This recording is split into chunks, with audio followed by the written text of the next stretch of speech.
Dermot McDonnell. As an independent, you don't have anybody to represent you in the debates, but how are you getting on in the campaign yourself? Absolutely not. Just to kind of comment, I'm not a political animal, unlike Eamon, and to be honest, I haven't listened to any of the debates or even read about them afterwards. I know some of the individuals involved, and I think you need to make judgments. I mean, there are public perceptions about individuals such as Enda Kenny, such as Beverly Flynn, for example. And I know this myself, getting involved in renewables, you go along and you meet these people, and you judge them for yourself and on the basis of how they perform for you. And I have to say, both of those individuals I was very happy with. In regard to my own situation, it's going terrific. I mean, what I'm doing is appearing on the media, and my message is a message of hope to the people of Mayo in particular. I've met some experienced wind people in Mayo recently. People who rang in to Tommy Marin a few weeks ago and were saying, oh, he's too optimistic. And I've given them some scientific information, because I'm a scientist, in relation to our wind resource. And I've had a few changes of mind, shall we say, amongst people who are experienced, who do realise that the resource here is significantly better.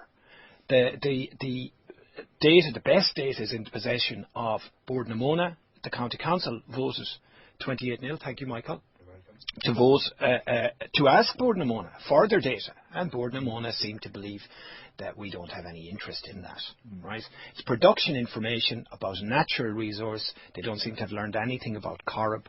I'm going off topic a little bit here. It shows my inexperience. Can I just ask you, though, Dermot, rather than look for a seat, are you really promoting what you believe in? Is that your idea? Is that what the campaign is about? On the one hand, I wouldn't have stood. I mean, we had some terrific people. And I mean, on the Sinn Féin side, on the Independent side, on the Fianna Fáil side, on the Fine Gael side, in relation to natural resources. I mean that most sincerely. People have been terrific. I could name names, but that's just pointless. Loads of people had put their shoulder to the wheel, and I was delighted. And I said to people here that if Mayo County Council were the administration running the country and the county councillors were the Dáil, we'd get a whole lot more done in this country. And that's led me to a belief that a lot more power needs to be delegated to local level in this country, and we need to get these people off our backs. And the real reason I'm standing is I know why our natural resources have not been developed. It's 20 years since we had Ireland's first wind farm in Ballacorrick, and we have no more grid now than we had then. And why is that? Well, we're protecting a golden circle, fat cats, most of them living in Dublin, enjoying colossal salaries, and they need to be taken on. And I'm going on radio and in the media and on the internet, and I'm telling people who these people are, how the electricity market works, which is an absolute scandal. I'll have a chat with Michael, because I know he's an expert in consumer issues. But it's just a rip-off, what my brother Seamus described as the Italian model, which is a protection racket.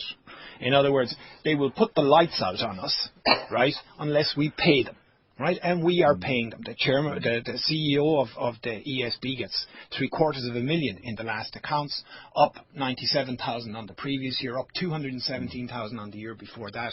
Electricity prices have risen, dividends to the state have fallen, and I'm saying, where's the performance that this man is earning this kind of money? It's a national joke.